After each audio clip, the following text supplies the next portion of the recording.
Hello and welcome to Keys to Naturalised English Speech, the very first online live speech and drama lesson. My name is Cara Phillips. For any of you who are participating in the 8 Keys to Naturalised English Speech program, you would have met me already. If you're not, I'm one of the teachers from that program. And this lesson, though, is a speech and drama lesson. I'm going to talk a bit more about what that is. And it's available free for anyone who's interested and will continue to be offered for free. So first of all, I just want to say this is the first time I've ever done one of these online. I've taught speech and drama for 15 years, but it's a really different experience when you haven't got people in front of you that you can interact with. So it might be a bit clunky, and this is the first one, and I'm going to improve it as I go along and get better. So please have patience. I've got my notes here and my stuff to refer to here. And yeah, hopefully we do okay. And as they go along, they'll get better. So first of all, what is speech and drama? Now, speech and drama is a subject it focuses on speech. So all aspects of speech, breathing, pronunciation, the formation of the voice, and then using that to apply to literature and public speaking. This is a subject that is offered in many Western countries. And this particular speech and drama lesson is focused for people who are ESL learners, people who are non-native speakers of English, who are learning English and want to, extend themselves, practice their speech, and at the same time learn something about English literature and about public speaking. So this lesson will be focused mainly on speech and drama. If you want to focus more on your pronunciation specifically, we offer that through our series, The 8 Keys to Naturalised English Speech, and there's a link in our channel. And that's a subscription service, but the first month is a free trial. So if you're interested in finding out more about improving your pronunciation, you can check that out for free for the first month. If you like it, you can continue. But either way, you can do speech and drama with us here. Now, sorry, I'm getting stuck looking at my notes. Like I said, this is the first time I've done it. So we're going to start with breathing. Now, all voice comes from breath. It's the first part of learning to speak. And when we are babies, we automatically breathe in the right way. Now, the correct way to breathe, which is best for your voice, if you're a singer or if you're a speaker, is called intercostal diaphragmatic breathing. You don't have to remember that name. Intercostal refers to the muscles that are between the ribs. These are called the intercostal muscles. And so the reason it's intercostal breathing is because the ribs swing outwards, the bottom 2 ribs swing outwards when you breathe in and then go back in. The rest of the ribs are fixed, but the bottom 2 can swing.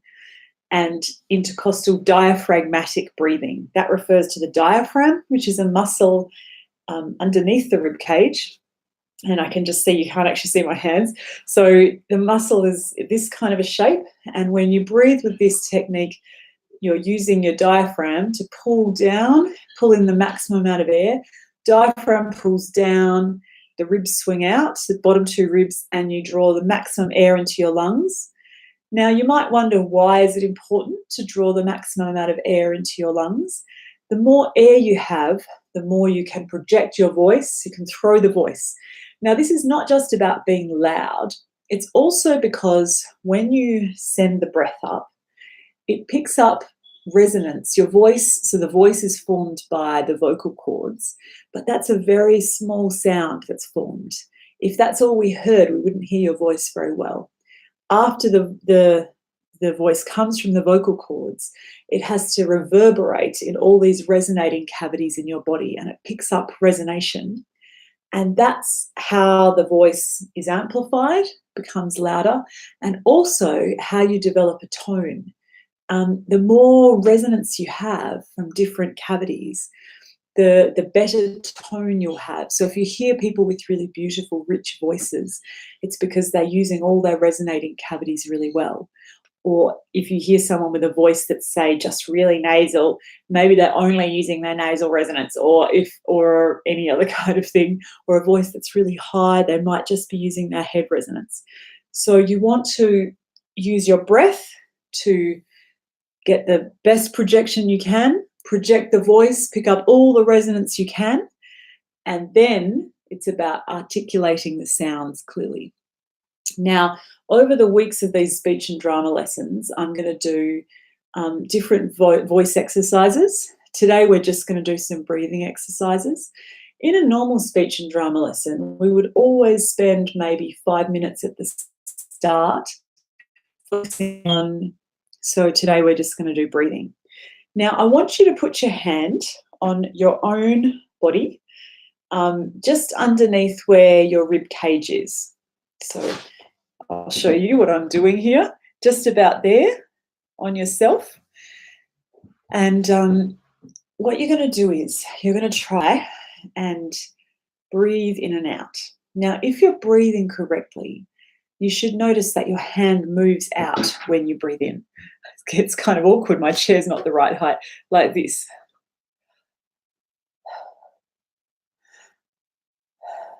Can you see that? That's what you should see on yourself. Now, quite commonly, as we get older, we lose this habit of good breathing and we learn what's called clavicular breathing. And that's when we raise our shoulders like this. This is bad breathing technique. What's happening here is you're only able to draw air into the top of your lungs. You want to do the full amount of air that you can. So putting your hand there, just take a few breaths and see if you can notice your this area of your tummy, your abdomen, moving in and out as you breathe.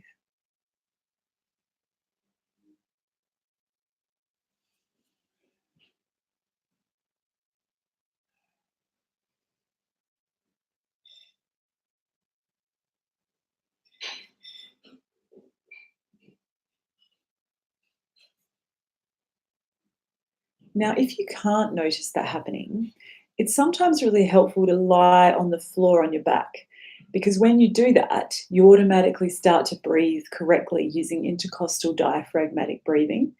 And because it's harder to drag your shoulders across the floor when you're lying on your back.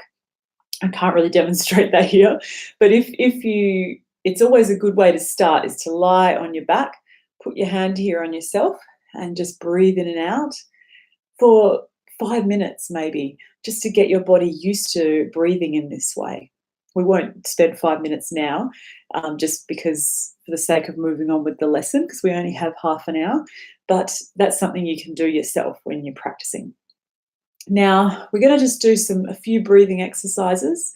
So if you do have the time and you're watching this back later, you can pause the video and do that, spend 5 minutes getting the breathing right. For now, we're going to do a thing where we're going to breathe in for 2 seconds and out for 2. And then we're going to breathe in for 3 and out for 3 and in for 4 and out for 4. And each time we're going to lengthen a bit. We're just going to go up to 6 today. Okay. Now I will be counting and breathing. You just breathe. So let's hand on that area on yourself. Breathe in. 1, 2, out. 1, 2, in. 1, 2, 3, out. 1, 2, 3, in. 1, 2, 3, 4, and out. 1, 2, 3, 4. In. 1, 2, 3, 4, 5, and out. 1, 2, 3, 4, 5. In. 1, 2, 3, 4, 5, 6, and out. 2, 3, 4, 5, 6. And relax. Now, we could go on with this. When we do this exercise in a class, we might go up to 20. The good thing about learning to control your breathing like this is that if you are public speaking or reading poetry or prose or singing, not that we're covering singing here, but the more you can control your breath, the more you're able to speak sentences of different lengths. And even if you're not interested in, say, reading poetry professionally, that's fine. Learning the skill helps you with your speech rhythm, helps you to learn natural speech rhythms in English, and also helps you with your confidence. And so if you go into public speaking or business or law or politics or economics, it helps you just if you have to present at a board meeting or if you're even just speaking with your colleagues or in an interview. All these things help you to have more practiced speech. So that's our breathing exercise for today. We're going to move on to the next part of a speech and drama lesson, which is our voice warm-ups for our mouth. So as I explained, you breathe, the voice is formed in the vocal cords, you pick up resonance. In later weeks, we'll do more exercises with that. And then you practice your articulation of sounds. Now, this is particularly important for speakers, non-native speakers of English. Obviously, anytime we learn another language, we're not used to the sounds. I myself, I'm trying to learn Chinese, and I have been for years, and I know how bad my pronunciation is, and I have to practice speech exercises with the different sounds. So this is a really useful thing to do. Now, I'm going to refer to my exercises here. Bear with me while I get them up. Now, with this, I want you just to repeat after me. Say the exercises with me, and then afterwards I'll say repeat after me. Okay, now these might sound silly. A lot of these speech and drama exercises, they sound silly because you're just practicing sounds, but it's really good to get your lips, your teeth, your tongue working better. Okay. Now we're going to say consonants with a vowel. The vowel will be R, E. So I'm going to say different consonants with that vowel system, just R, E. So here we go. Ha,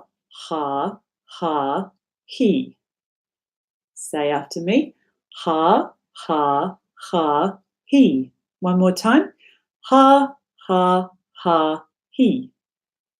Next one. Ka, ki. Again. Ka, ki. Next one. Ga, gi. Again. Ga, gi. Now, ka and ga are formed the same way, but one is voiced and one is not. So it's important to get the difference. Next one. Ya, ye. And again. Ya, ye. Next one. Ra, ri. Again. Ra, ri. Next one.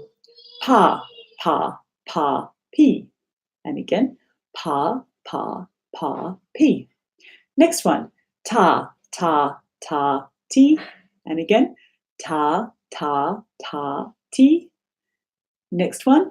Wa, we. And again. Wa, we. And last one. Za, zi. And again. Za, zi. I know it feels really silly. Believe me, it feels more silly saying it to a webcam, knowing that people might tune in at any time going, what are you doing? But it's really good to practice. The more you practice, the more precisely you can speak. And even, like I said, I've mainly taught speech and drama to native speakers of English. We would practice this with native speakers of English. So it's important for everyone to practice their speech, not only people who are ESL learners. Now we're going to do a tongue twister. Often in speech and drama we do tongue twisters, and it's just an extension of the speech exercises. So I want you to say these two words after me. toy boat, toy boat. So I'm going to write it here in case so you can see the words. Toy boat, toy boat.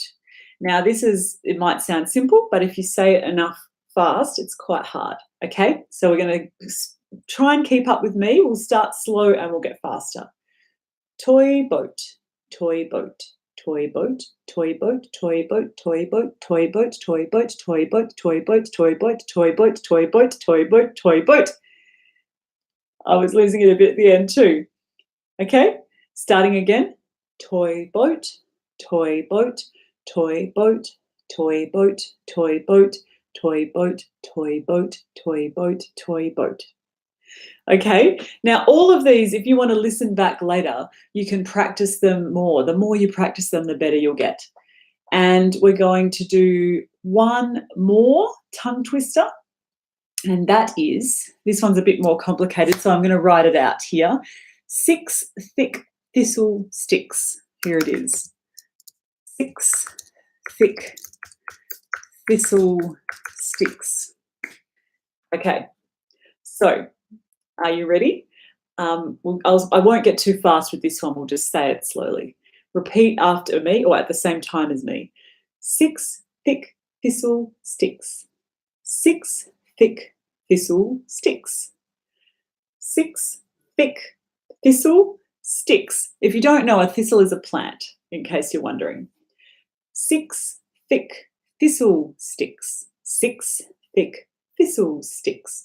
6 thick thistle sticks. 6 thick thistle sticks. 6 thick thistle sticks. 6 thick thistle sticks. Now, this is a really good one, actually, for non-native speakers of English, because I know that in a lot of languages you don't have the sound, thick thistle sticks, and I know that's a really hard one to say. So this is a good tongue twister to practice. With any of these, don't feel discouraged if you try it and you're like, oh, I can't get that.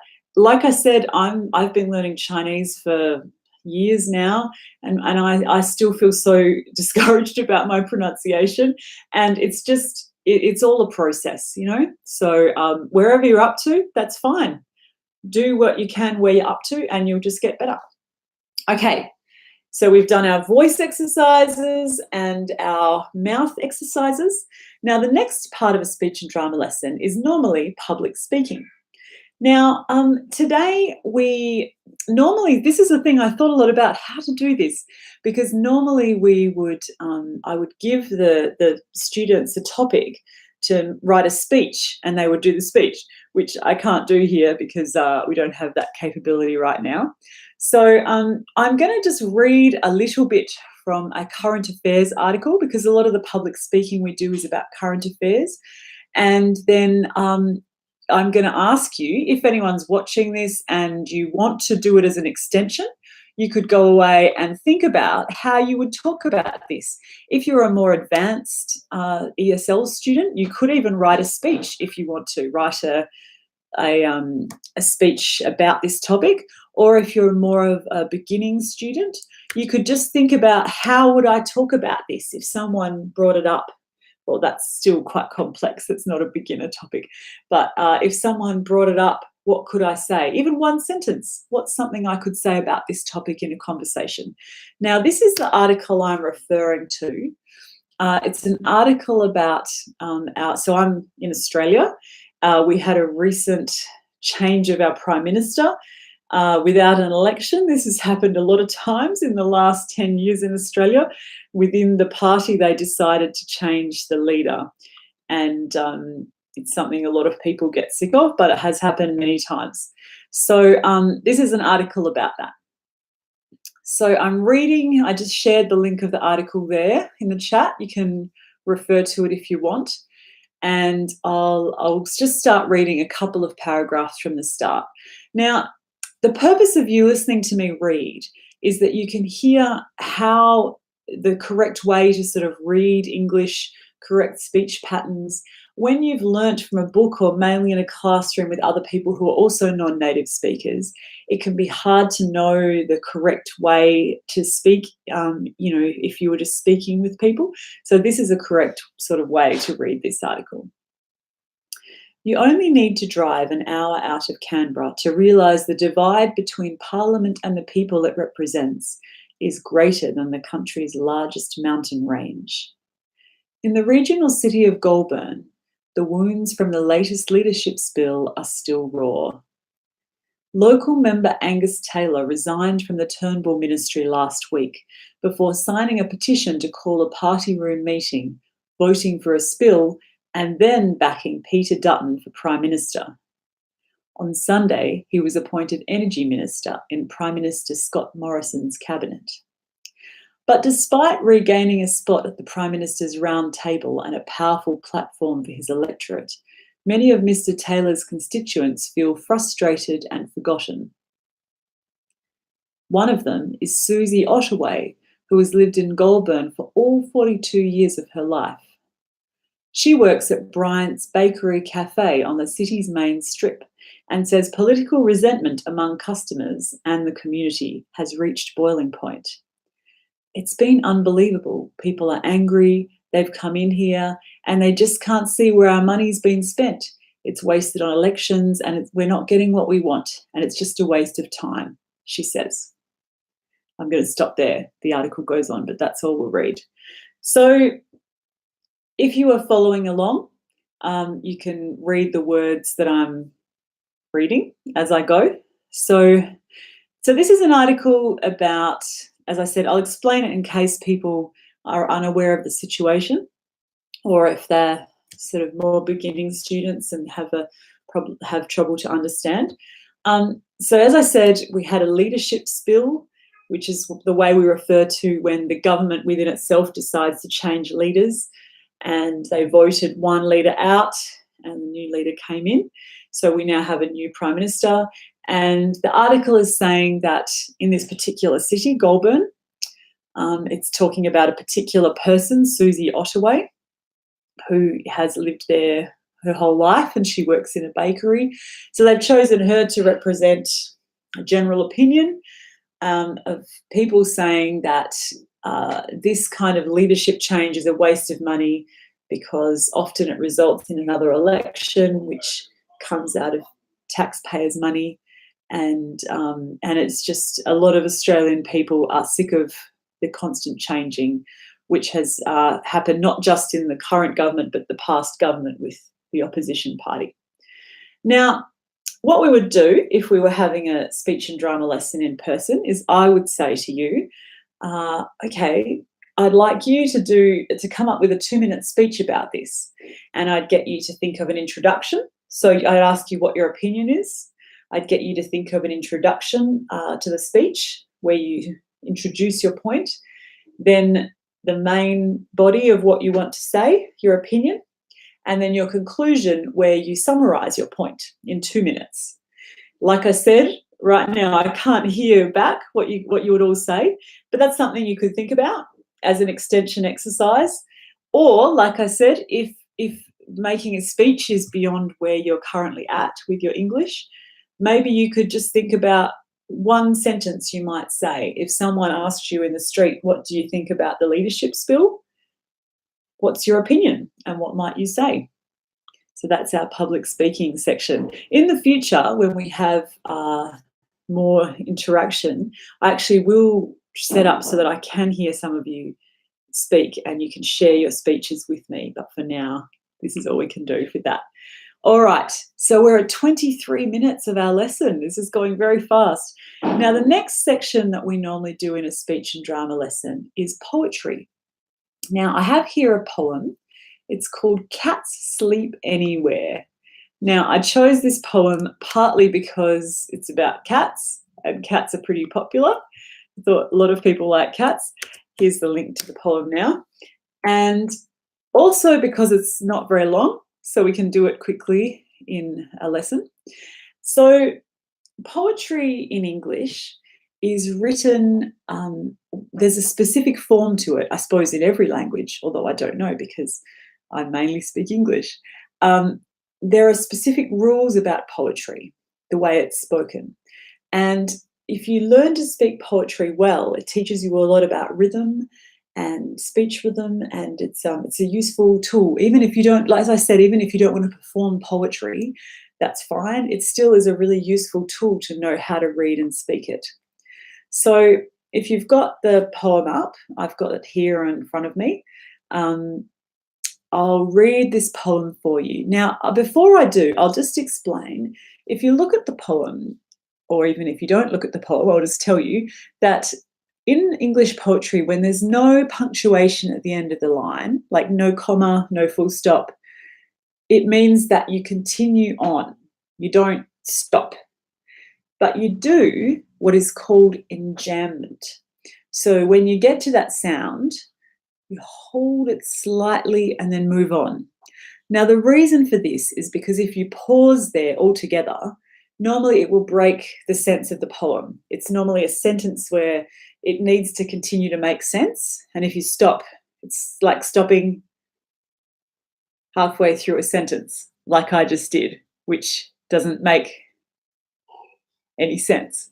If you can hear me doing this, this is how it sounds when you break the poetry wrong. So this is the technique I'm going to talk about today. There are lots of poetry techniques, but we're going to use this one in particular because there's an example of that in this poem. All right, I'll read the poem.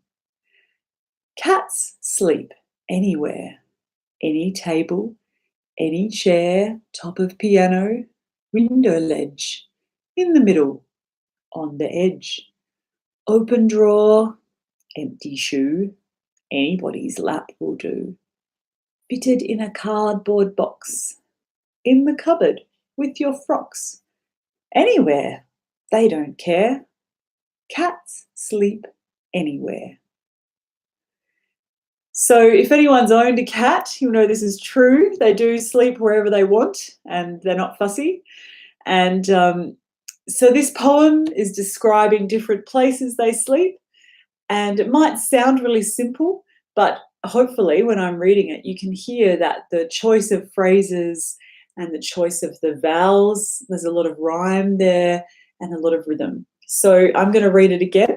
I'm going to read it twice more. If you're looking along, try and read it along with me if you can. And again, you can practice this more later. Okay. Now, I should have done something. I did something wrong. Normally in English, when we read a poem, we start by saying the title and the author. Sorry, I didn't do that myself. So this is Cats Sleep Anywhere by Eleanor Farjeon. Cats sleep anywhere, any table, any chair, top of piano, window ledge, in the middle, on the edge, open drawer, empty shoe, anybody's lap will do, fitted in a cardboard box, in the cupboard with your frocks, anywhere, they don't care, cats sleep anywhere. Now, you'll notice that the way I did that, I spoke each phrase quite differently. And that's to make it more interesting to try and break it up. Because if I read them all exactly the same, like if I said, open drawer, empty shoe, anybody's lap will do, fitted in a cardboard box, it doesn't make it very interesting. It all sounds the same.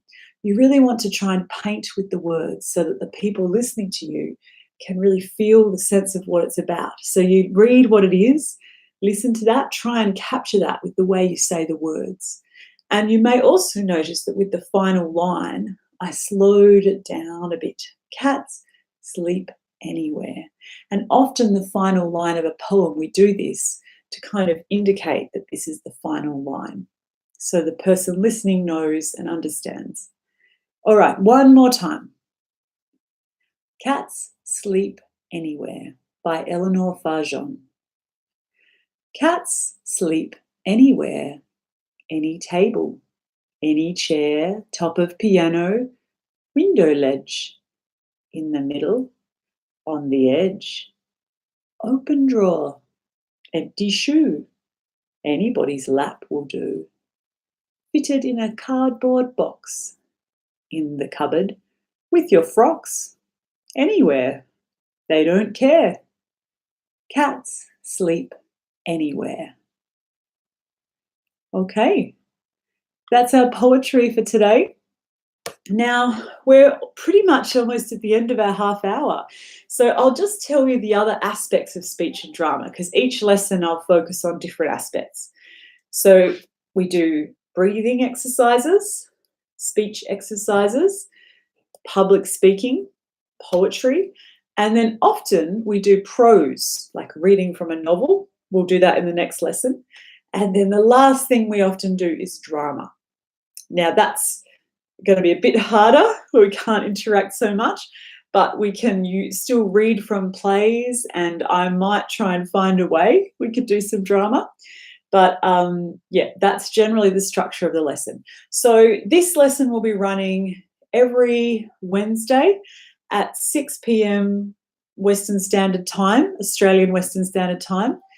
And it will be, it's free forever, and you can join in. Next week, we'll be practicing some of the same exercises, because what we do with speech and drama often is if you have some repetition of exercises, you get better at them.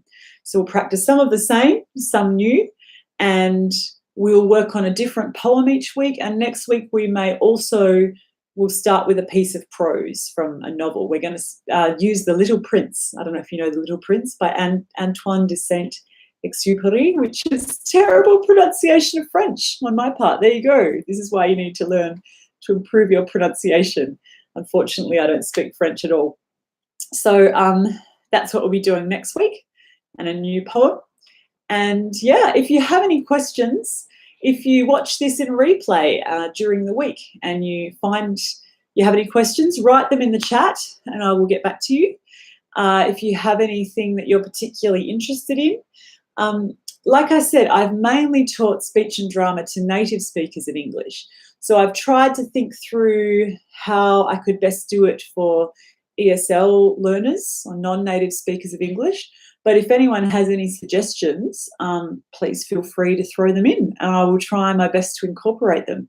And like I said as well, if you'd like to specifically learn to improve your pronunciation of English so that you sound more like a natural English speaker, you can go to our link, the 8 Keys to Naturalised English Speech. We have a subscription course, but the first month is a free trial. And what you get with that is each month there's a different key.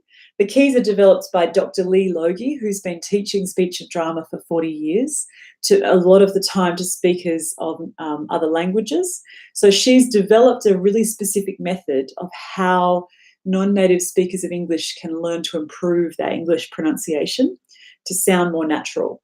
And so each month there's a different key. She introduces the key, and then every day you get a daily practice video, which is done by me. So you get a different exercise every day, and then you also have access to a specific online lesson. So this one, as I said, is for anyone and it's always free. The other one is specific to the pronunciation course, the 8 Keys to Naturalised English Speech. And that one is just available for people who subscribe. Although the first key, the first month, because it's free, is available to anyone. So actually that's on Monday night, 6 p.m. Western Standard Time. And so anyone can tune into that and see how the method works. That's all from me. We're at 33 minutes. I've gone 3 minutes over. Thanks so much for your patience. I hope this wasn't too clunky. Like I said, I'll get better the more I get used to doing this online instead of in person. And I hope to see you next week. Thank you very much. Bye-bye.